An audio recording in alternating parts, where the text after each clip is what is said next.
So my daughter's 2004 Grand Am needs new fuel line. I was surprised to find out the dealership sells the entire line assembly that runs down the side of the Grand Am for about 200 bucks. So it's a pretty good deal, but I'm about to embark on, looks like a pretty large job. Here's the part number for those that have a Grand Am. So after disconnecting the negative battery terminal, if there's any pressure left in the fuel system, just bleed it out through here. Okay, so I've removed the breather box and the cover for the fuse box.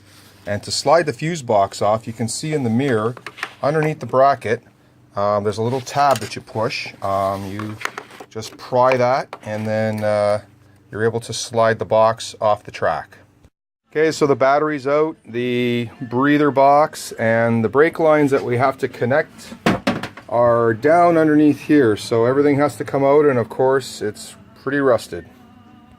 Okay, so the two bottom bolts had to be drilled, grinded, whatever you want to call it. It took quite a bit. The two on the side were fine, but now I've got this bracket loose, so I can get at the lines, and we'll figure out how to refasten it after.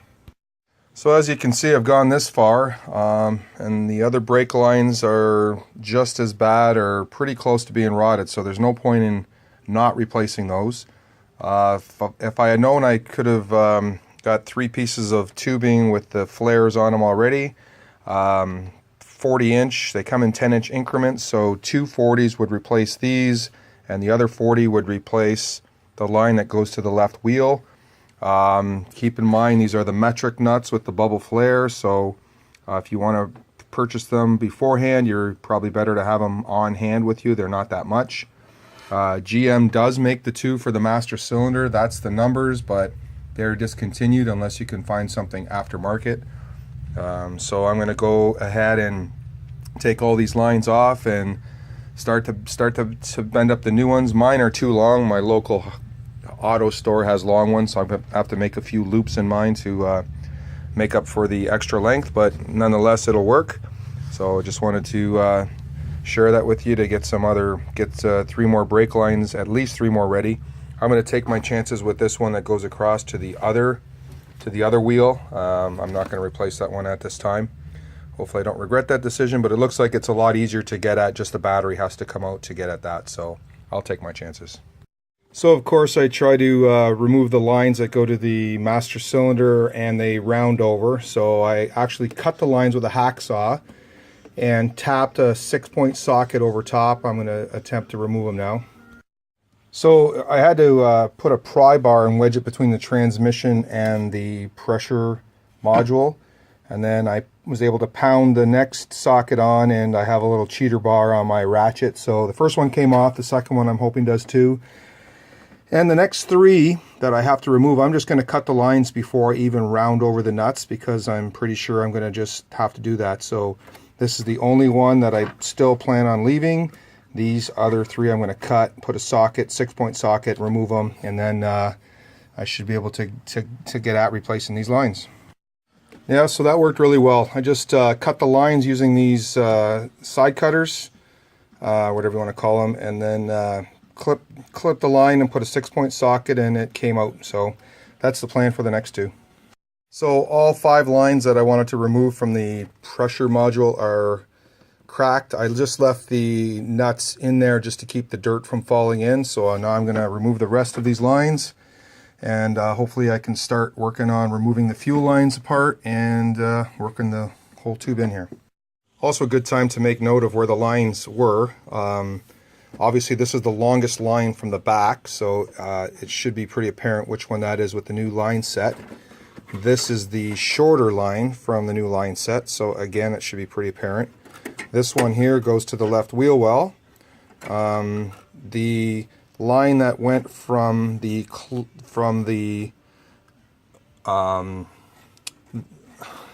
master cylinder to here was the one that was closer. And this farther line on the master cylinder went to the farther line on the pressure module down there. So that's the order that I took note of. So just something good to remember. So the next thing I'm going to work on is to disconnect the fuel lines. You can see those little stainless retainer clips, they have to come off. I used compressed air and blew the inside of those earlier, and I sprayed some LPS lubricant in there to sort of loosen them up. There's a little clip or clips that hold them up. I'll show you the little tool that we'll use to push the clips back and hopefully remove those quick disconnects from the fuel lines. Just to show you, these retaining clips basically get a flat screwdriver, pry off the back, and then they'll unhook. Come into focus there. They'll unhook from the front there. So that's how they come off. So this is the little plastic tools you use to remove the quick disconnects on the fuel line. Basically, I'll probably grab that blue 3/8 tool. It'll fit around the outside of that tube, and when I push it in, it should push back the little metal clips that hold the tube on, and we should be able to take it apart. Just as a precaution, I put some tape around the top line on the fuel line and put a T on it so that I don't get those two mixed up. It's probably not a good idea. The other one here doesn't look like you can really mix it up because it's short, and the only one that'll fit on it would be this one. So that's just precaution. So that worked really well. This thing slid over and went inside of this little cup that holds the little tabs, and it just sort of twist and turn, and it finally popped itself out. So this one's free. We'll start working the next one. Oh, better catch that. Okay, so the last one was a real bear, of course. I had to put vice grips on it, twisted back and forth while I was working with the tool, but it finally came out. I took these the black one off prior to that. That one just has a little clip that slides back and unhooks, and you just pop it off. Now all the lines in the front are free. Now I'm going to start working my way under the body, working towards the back. I should have also mentioned at the very beginning, I put the car up on ramps, and then I jacked up the back and then lowered it onto the jack stands at each side just to prevent it from sliding back. I'm hoping that it's high enough to actually get the lines in and out. Ideally, it'd be nice to have a lift, but I don't have one of those, and you might not either. So anyway, just thought I'd show you how I did that. So not sure why, but the first fastener at the bottom of the firewall is a rivet. It has to be drilled out. These next brackets are held by 10mm socket bolts. They all came loose, so I've got them all cracked. Now I'm working my way towards the back, so hopefully it continues to go a little bit better. So I've removed all the, loosened all the bolts on all the brackets on the lines, so they're all gonna just it's gonna come free easily. The very first line, the very first connection at the back is a brake line, so again I'm just gonna cut that with a hacksaw and put a 6-point socket on it. And then it looks like all the lines run up here, and they run to the fuel filter and above this canister. So I'm gonna loosen off the canister and try to make some room. I hope I don't have to drop the exhaust. That would be a hell of a bear, but we'll see how far I get without having to do that. So I'll come back when I've got the canister hanging, I hope. So I removed the one bolt that holds the evap canister, and it kind of hung down, but it was still in the way. So I released this fitting here, and you do that by squeezing the two wider portions here, squeezing them, and it pushes these tabs back so that you're able to pull it off. So now everything's pretty much exposed. I can try to get at this brake line fitting, the fuel filter fitting, and the evap and return line. So everything's pretty much exposed now, so I can go ahead and start to remove them. Again, the brake lines I'll likely cut, put a 6-point socket, hopefully hold it back. This will be interesting. Of course, I'm just going to spray it now with some LPS and try to get it loose, and take an air line and blow the insides of these and get everything nice and clean before I take it apart. So I'll come back when that's done. Just to show you how the fuel filter connector comes apart, this tab flips around. You take a flat screwdriver and unpop it, and then push this part up until it's rises up, and then now it'll pull apart. So I'm going to likely get a new filter. I mean, at this point, why not? And I don't have to worry about taking this part apart. And this one comes apart the same, and that one again, squeezing the two outer sides, and this one I'm going to cut and put a socket on it and hopefully get it apart. So I'll let you know how I make out. Okay, so everything is free and disconnected. I've left that flex line on there. I'll put it on the new one. Of course, the brake line. It is easier just to cut the lines and then put a socket on it. I held back on the female side with a pair of vice grips, so that worked out well. I just dropped that bracket to get a better look at that brake line going across to the other wheel well. I'm going to try not to have to replace it. It looks semi-okay. So now I'm going to drop the bolts on the rest that I've just left loose. I'm just going to drop all the bolts, and hopefully the tubing assembly drops out of the way and we can start putting the new one in. So I was concerned that the emergency brake cable would be in the way, and it is. So it's going to just be a lot easier if I disconnect it. So there's a bracket on this side, and then come around here. I'm just going to disconnect the cables and hopefully get it out of the way enough that we can drop the lines. So as it turned out, I just disconnected the bracket for the exhaust and the bracket that holds the emergency brake cable, but I've left the cables attached, and I pulled it through that opening right there. So it's a little bit of a force to get it out, but the back end's out. So now we'll work on getting the front out and hopefully the reverse. So at this point it would be awesome to have a lift, but I do not. So I pushed the tubing towards the passenger side because the way the tubes here are bent, it was easier to get by that boot. I kind of had to push it so it wouldn't tear and then get the brake lines ready to go. So hopefully it's going to work its way out towards that side. So I have the lines free. They ended up being on the other side of the outside tire, so I'm going to obviously slide the new one in, reverse of that. I'm going to start over there and work my brake lines in first, and the trick is to try to get it up without kinking it. Definitely going to take my time on that. So we'll just slowly work our way in from that side, and hopefully the next time I come back everything's pretty much in. If I'll update you on any other things that I come across. So as you can see, this was the rotted portion that was definitely beyond repair, and likely a good call to replace all the lines because they all seem to go at the same time. So it's a good time to compare everything, and obviously it looks like the right one. Everything looks good, so I'm going to be putting the new one in. So I managed to work the brake lines up in here first. Again, the new lines were kicked out beyond the passenger side in front of the tire when I started. When I finally got these lines close, I swung it out towards the driver's side. So now I've got the lines here, and I've pulled them back far enough, and I'm just going to try to tuck it up inside here between the emergency brake cable and the exhaust. So I was able to get the lines in. I had to take my time, of course, and just push a little bit at a time, and slowly worked its way in. So all the lines are pretty much ready to be attached. The plastic brackets have to be slid around.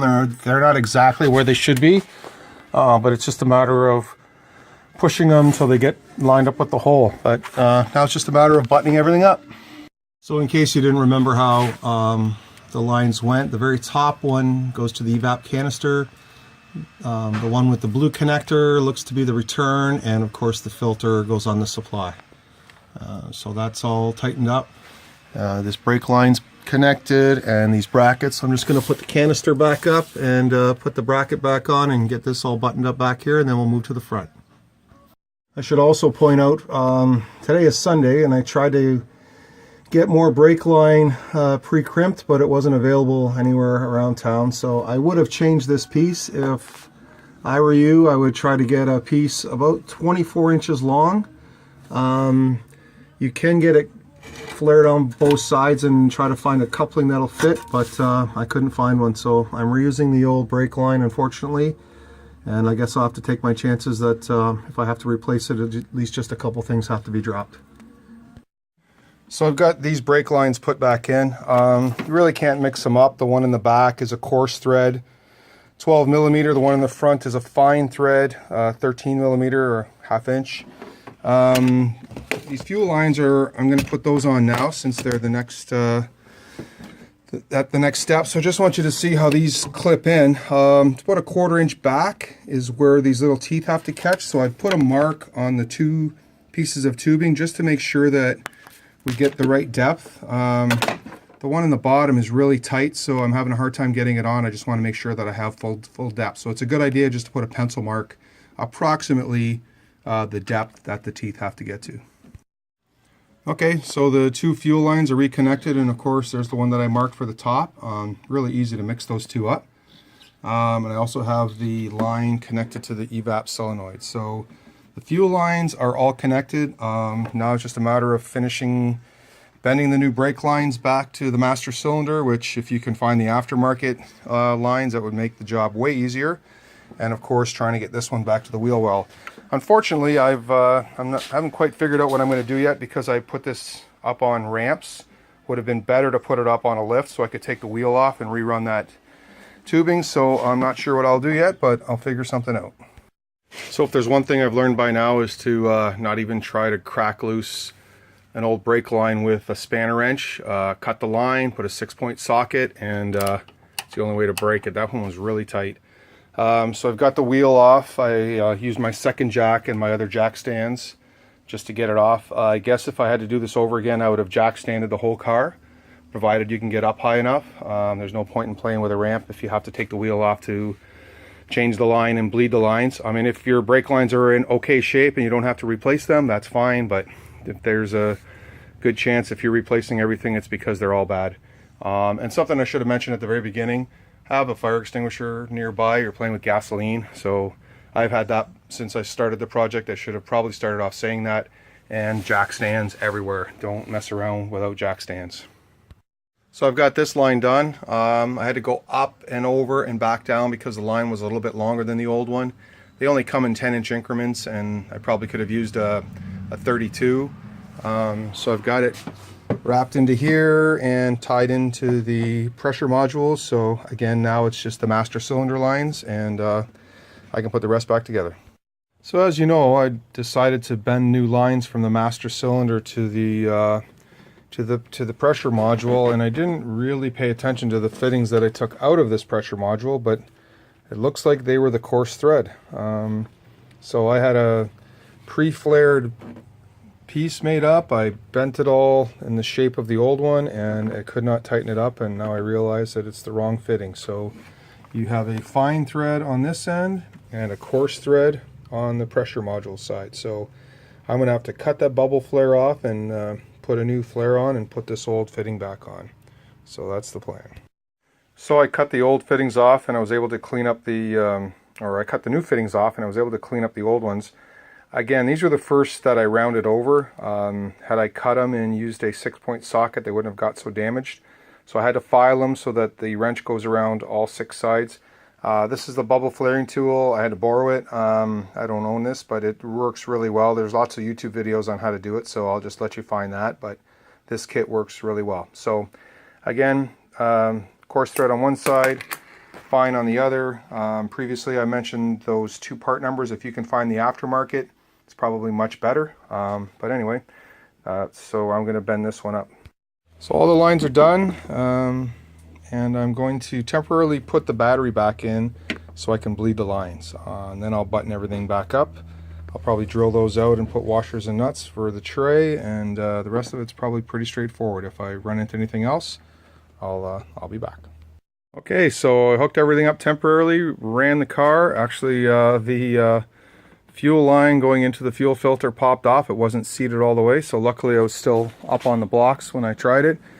Just bled the brake lines, put some pressure on it. I have no leaks on any of my lines, so I can pull the battery back out and get that tray refastened and get it all buttoned back up. So it's all buttoned up, ready to go. Bled all the lines. I'm just going to go for the test drive now. So that's it. So a few things to remember is you're going to need a bubble flare tool for the 2 lines to the master cylinder. You'll also need another 40-inch line to go from the pressure module to the left wheel. And Other than that, just the regular tools to remove the fuel lines, and you should be able to do this job. All right, take care.